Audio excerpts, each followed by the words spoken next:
Hello guys, welcome back. నేను మీ Kishore the rider. చాలా రోజులకి ఈ బండి కోసం అయితే వెయిట్ చేసిన అండ్ ఫైనల్లీ మన చేతికి బండి వచ్చేసింది. అండ్ సీరియస్లీ ఒక Royal Enfield roadster, first time. ఇంతకుముందు మనకి actually tourers and off roaders and cafe racers ఇవన్నీ మనం అయితే చూసినాం. అండ్ ఇప్పుడు వచ్చేసి రాయల్ ఎన్ఫీల్డ్ గెరిల్లా 450 రోడ్స్టర్. అయితే దీని ఫీచర్స్ ఏంది, అసలు బండి ఎట్లాంటి వాళ్ళు ప్రిఫర్ చేయొచ్చు? సో చాలామందికి ఇది ఒక కన్ఫ్యూజన్ క్రియేట్ అయింది. ఏంది అంటే అది ఎవరు ఈ బైక్ తీసుకోవచ్చు అండ్ దీని ఫీచర్స్ ఏంది చెప్పాలంటే, మనకి రాయల్ ఎన్ఫీల్డ్ హిమాలయన్ 450 ఏదైతే ఆల్రెడీ మార్కెట్లో ఫుల్ హిట్ అయింది. అంటే లిటరల్లీ ప్రతి ఒక్క ఆఫ్ రోడర్ లేకుంటే కొత్తగా స్టార్ట్ చేసిన వాళ్ళు, నాకు తెలిసిన వాళ్ళు కూడా చాలామంది కొత్తగా బైక్ కొని వాళ్ళు కూడా ఒక ఆఫ్ రోడింగ్ ఎంతూసియస్ట్ అయిపోయి బండ్లు కొనడం, వాడడం, కంటిన్యూస్గా స్టార్ట్ చేయడం అయిపోయింది. అయితే ఇక్కడ ఏంది అంటే 450కి ఏదైతే ఇంజన్ ఉందో సేమ్ మనకి అదే ఇంజన్ దేనికైతే పెట్టారు.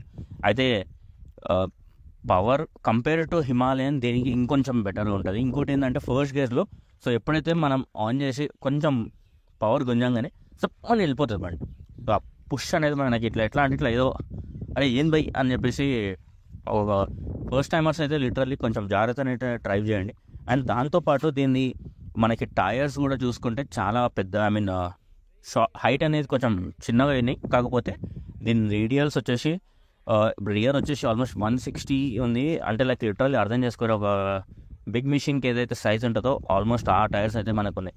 ఇవి చూడడానికి ఆఫ్ రోడింగ్ టైర్స్ లాగా ఉంటాయి, కాకపోతే ఇవి మెయిన్లీ ఫోకస్ ఫర్ టూరింగ్, అంటే మన రోడ్స్ కోసం అండి.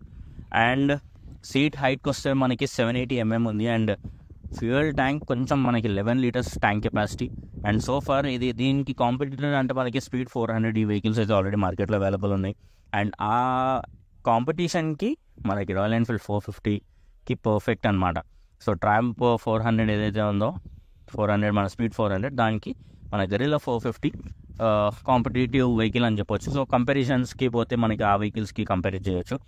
అండ్ దీన్ని on road appearance and turning radius కానీ చాలా మంచిగా ఉంది. అంటే మీరు ఒకసారి రైడ్ చేయడం స్టార్ట్ చేసినాక మీకు తెలియకుండానే మీకు ఒక లవ్ అనేది స్టార్ట్ అవుతుంది. And at the same time చాలామంది హైట్ కన్సర్న్ చాలామంది ఉంటుంది. ఏంటంటే లైక్ అరే నేను షార్ట్ హైట్ ఉన్నా, నా కాళ్ళు అందవు. కాకపోతే ఈవెన్ షార్ట్ హైట్ ఉన్న వాళ్ళకి కూడా ఈ మెషిన్ అనేది ఒక perfect gift from royal Enfield అని చెప్పొచ్చు. ఎందుకంటే నాది యాక్చువల్లీ 510 ఉంది, but still I'm comfortable on this. నాకన్నా కొంచెం షార్ట్ ఉన్న వాళ్ళు అయితే లిటరలీ ఫస్ట్ టైం డ్రైవ్ చేసిన తర్వాత I want to buy this machine very soon, I will be buying this machine అన్న పాయింట్కి కూడా వచ్చే వాళ్ళు చాలామంది ఉన్నారు. సో అవి మేజర్ లైక్ మనకి అలాయ్ వీల్స్ అంటే లైక్ ట్యూబ్లెస్ టైర్స్. అండ్ టైర్స్కి వస్తే చెప్పిన కదా ఇట్స్ ఫ్రమ్ సియాట్. కాకపోతే ఇవి వచ్చేసి మనకి చూడడానికి ఆఫ్ రోడింగ్ అనిపిస్తాయి, but they are for on road.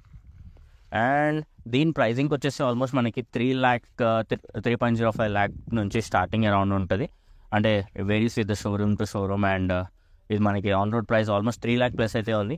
ఇంకేమైనా డీటెయిల్స్ కావాలంటే కమెంట్లో అయితే షేర్ చేయండి. And don't forget to like and subscribe. So ఇది వచ్చేసి మోనోషాక్, మనది ఆల్మోస్ట్ ఒక 185 kgs కర్వ్ వెయిట్ అయితే ఉంది.